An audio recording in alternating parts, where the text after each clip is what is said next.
بسم الله الرحمن الرحيم. الحمد لله الذي أمرنا بالحج إلى بيته الحرام وحثنا أن نتوجه إليه بكل هدوء ونظام، وصلى الله وسلم وبارك على صاحب المقام سيدنا محمد خير الأنام وعلى آله وأصحابه الكرام ونحن معهم وفيهم برحمة الله مولانا إلى يوم الازدحام. أما بعد، natamani niwataje watu wote mlioko hapa ukumbini kwa majina na nafasi zenu, kwa kuanzia na hii meza kuu. Lakini tumefundishwa na hasa zama za hivi karibuni na watu wanaofanya siasa. Wale wanasiasa wakisimama kwenye manasa kama hii na wakatamani kutaja watu na nafasi zao, wakauona muda unazuia kufanya hivyo, mwisho huwa wana neno, wanasema itifaki imezingatiwa, al-ittifaqu mu'tabar.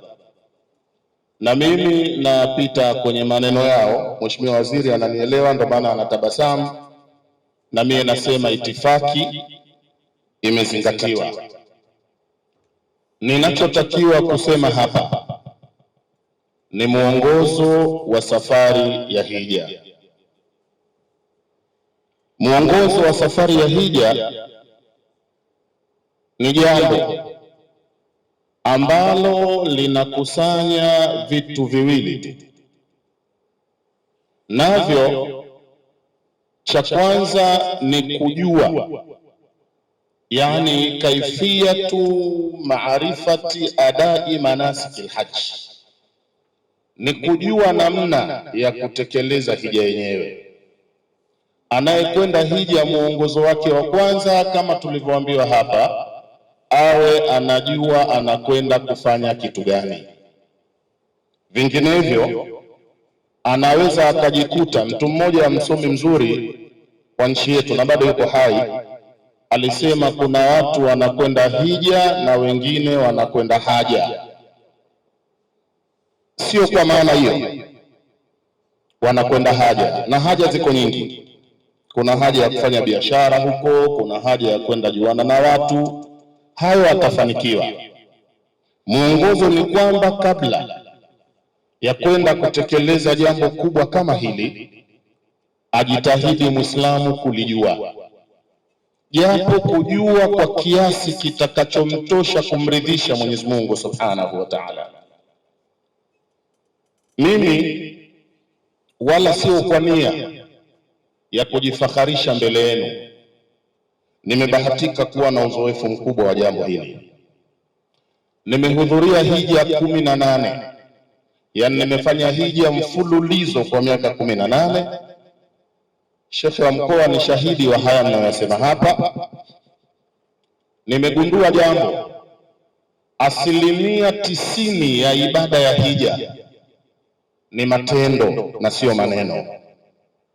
Maneno yanahitajika kwa sababu ya hadithi ya Bwana Mtume Muhammad sallallahu alayhi wasallam tunaisoma kwenye kitabu cha Al-Musannaf cha Al-Imam Ibn Abi Shayba. Mtume anasema, innama ju'ila at-tawafu was-sa'yu wa Mina wa Muzdalifa liiqamati dhikrillah. Yale manasik yamewekwa ili watu kumtaja Mwenyezi Mungu Subhanahu wa Ta'ala. Sasa hiyo kumtaja Mungu ni nini? Ni nguzo ya hija, ni wajib katika wajibatul haji. Ni nini? Ni sunna. Maeneo mengi tunamtaja Mola wetu kwa sababu ni sunna. Kuna kasida ya wanaohiji na walokwenda hija inshallah wanaijua, na sote hapa tutakwenda hija kwa fadhili za Mungu Subhanahu wa Ta'ala. baada tu ya kuhirimia ni sunna kuleta talbia, labbaik allahumma la, tuseme sote kidogo, labbaik allahumma labbaik labbaik la sharika laka labbaik innal hamda wan ni'mata laka wal mulk la sharika lak. Atakayesema hayo maneno kwenye hija yake imeswihi, na ambaye hatosema hija yake, kwa sababu ni sunna, si nguzo wala si sharti wala si katika wajibati. Ni muhimu haji aende anajua hayo, ajue nguzo za hija yake, ajue wajibatu za hija yake, sunani za hija yake, na kwa umuhimu wa pekee ajue kitu kinaitwa mahdhuratul ihram, ajue vitu ambavyo vimekatazwa na vitamharibia hija yake. Kwa hiyo muongozo namba moja ni kujua kaifia ya namna anavyotakiwa kwenda kutekeleza ibada tukufu kama hiyo. Jambo la pili, na hapa ndio nitakapoishi dakika chache ili nikakae, ni kujua taarifu ya neno linaloitwa al-istitaa. Inna Allaha rabbana allaka ibadat al-hajji ala al-istitaa. Mwenyezi Mungu ameishikamanisha ibada ya hija na kitu kinaitwa istitaa. Aya imesomwa hapa na kila aliyekuja ni aya namba 97 sura ya 3 Ali Imran. Yaqulu rabbuna walillahi ala nnasi hijjul baiti man istataa. Hapa ndo unapiga mstari hapa, man istataa ilaihi sabila. Mwenyezi Mungu anataka watu wakwenda kuhiji wawe ni wale wenye uwezo.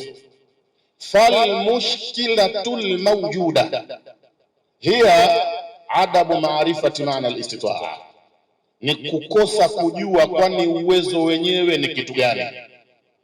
Hizi mara 18 nilizokwenda hija nimegundua, na nyinyi nataka muungane na mimi, watu wanaokwenda hija, na ni karibu 80%, Mheshimiwa Waziri, wanaoishi kusini mwa jangwa la Sahara, Tanzania ikiwa mojawapo, 80% ya mahujaji ni maskini wakubwa, maskini kabisa.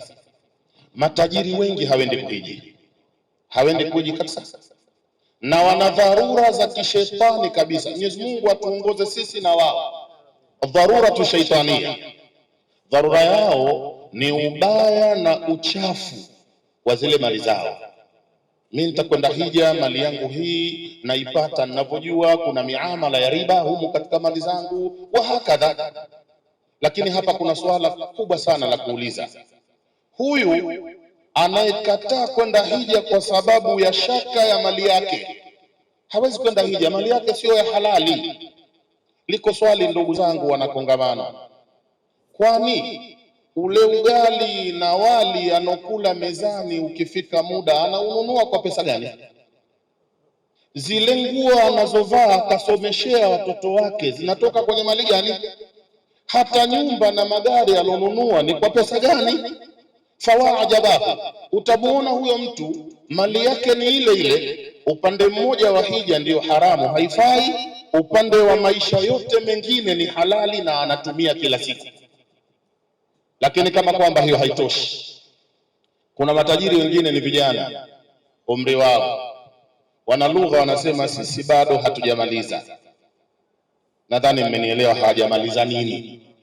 Unatakiwa ukenda hija ukirudi wewe umehitimisha hitima nyingi, hivyo sasa hawajahitimisha bado. Faya subhanallah, ni muhimu wakaelewa na sote tukaelewa, innal wafata ta'tina baghtatan biduni risalatin wala rasul. Kifo kina tabia ya kumvamia mtu kabla hajamaliza mipango yake.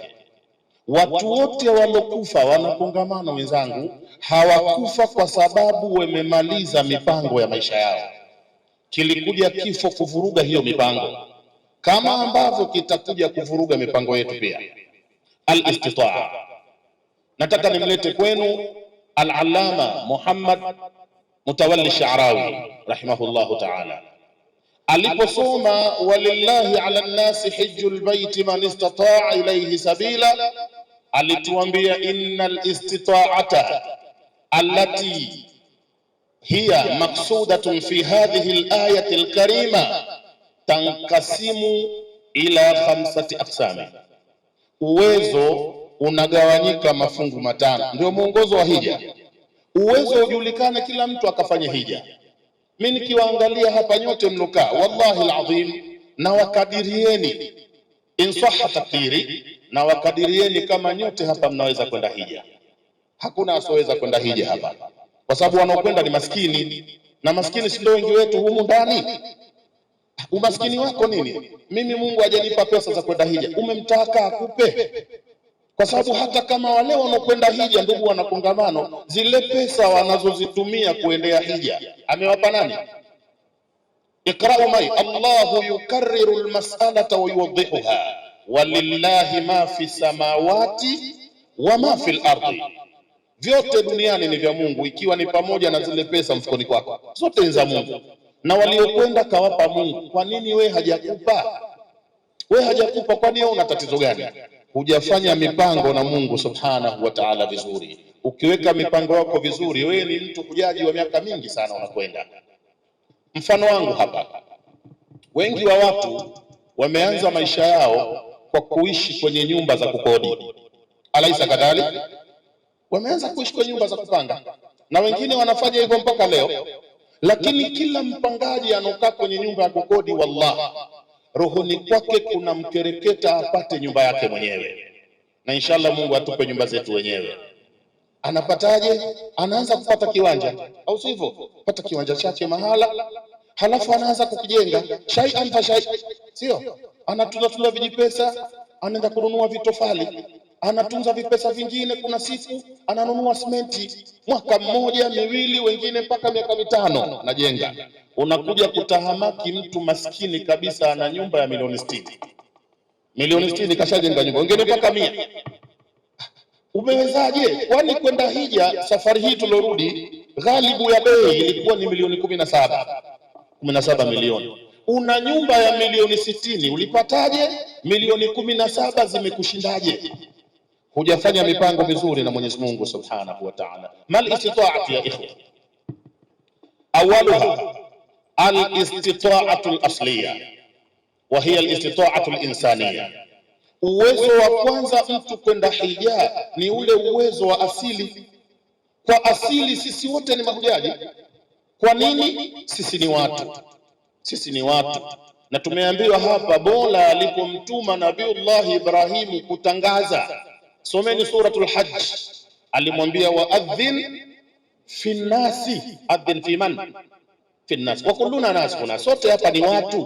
Kwa tangazo la hija wamepewa kina nani?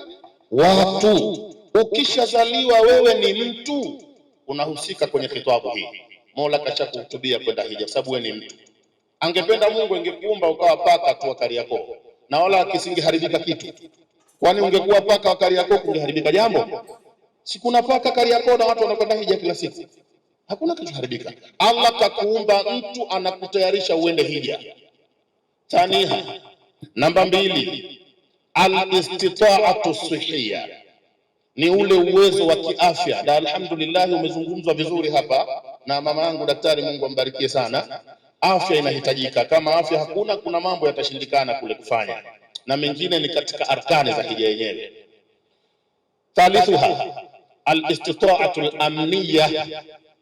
Al-istita'a al-amniyya ni ule uwezo wa kiamani. Amani ni uwezo. Kama hakuna amani, wala Mungu mwenyewe hataki uende hija. Mungu anakupenda wewe kuliko hija. Kwa mambo yakiharibika, hakuna amani, njiani kuna kutoa uturki wa hakadha, wewe umekosa uwezo wa kwenda hija. Hapa sasa hivi tunavyozungumza, kuna vijivita duniani vinaendelea, na bwana mkubwa mmoja anakaa pale Iraq, na mtindo wake ni kuzibaziba ule mfereji. Inshallah siuzibe sana, maana mafuta yanapanda, yawe yanafungua pale Hormuz kidogo, au sio? Vita kama zile, siku mbili sisi kabla hatujasafiri, siku mbili si 3 nyuma, tuliambiwa kashapiga uwanja wa Qatar, kapiga mabovu, na sisi tunapita Qatar. Kaangaliana na wenzangu, vipi, mnaona airport Qatar ishapigwa?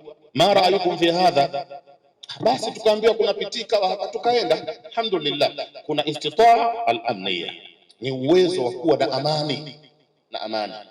Rabiuha, uwezo namba 4, al-istitaatul imaniya, ni uwezo wa kiimani. Uwe nayo imani. Na imani unaipata wapi? Ni kwa kushughulika na aya nambari 133 Ali Imran. Ali Imran 133. Hapo ndo patazaliwa uwezo wako wa kiimani.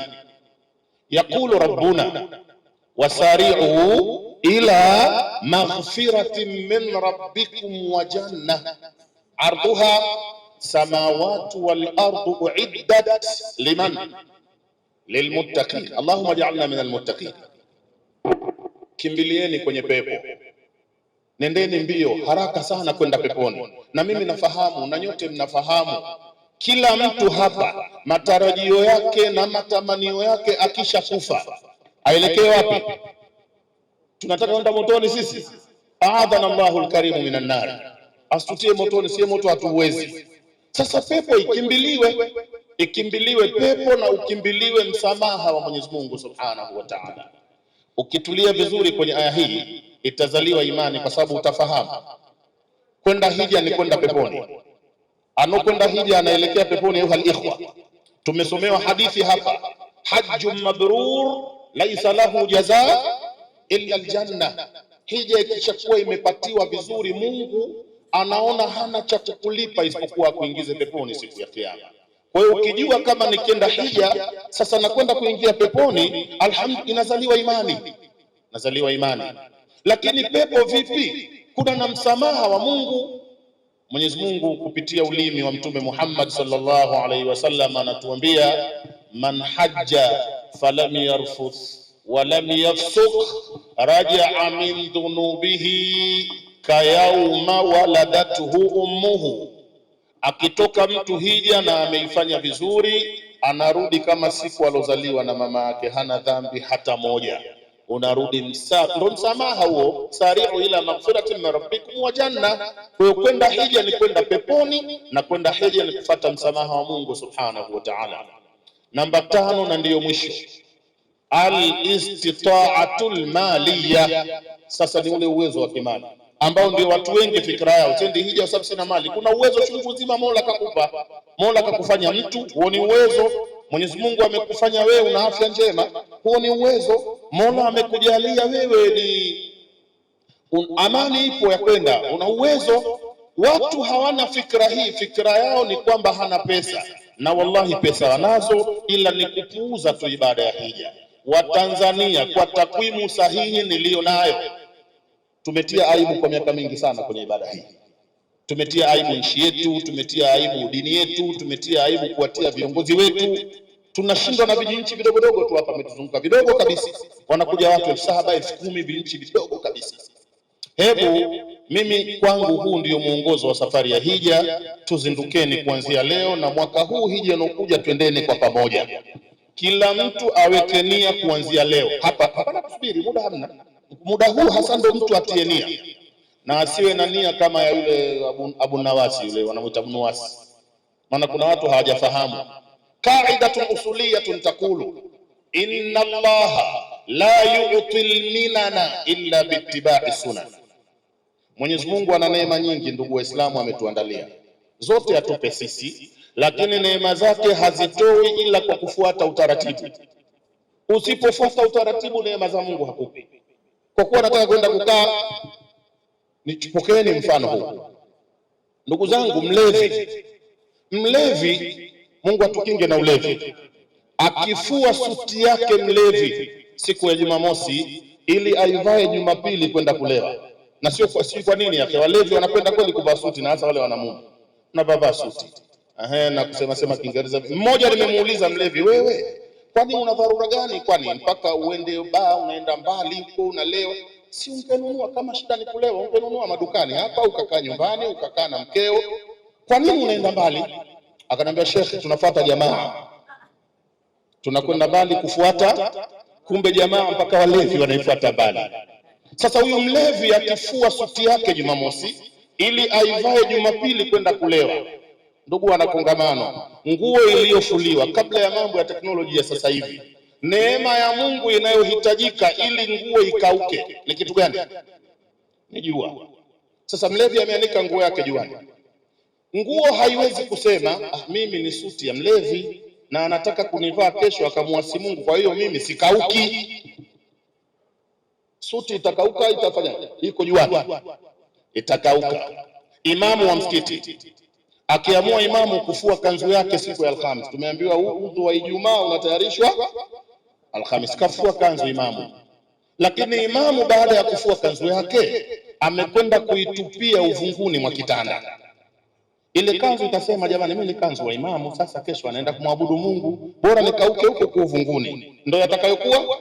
Kitakachotokea ni kwamba suti ya mlevi itakauka, kanzu ya shekhe itaoza, kwa sababu kavunja utaratibu. Assalamu alaikum warahmatullahi wabarakatuh. Shukrani Sheikh Othman Hamis. Mara nyingi nikimsikiliza unavutiwa na namna yake anapozungumza na anavyowasilisha ujumbe kwa hadhira, na hivi ndivyo alivyo. Kwa hiyo tumwombe Mwenyezi Mungu Sheikh wetu, na najua mnampenda, na endeleeni kumwombea Mungu yeye na wenzake. Sawa, tuendelee kujaza fomu kama Sheikh alivyosema. Kanzu inaanza kufuliwa Alhamisi, si ndio? Lakini kwa kufuata zile kanuni usitie fomu zipo hizi.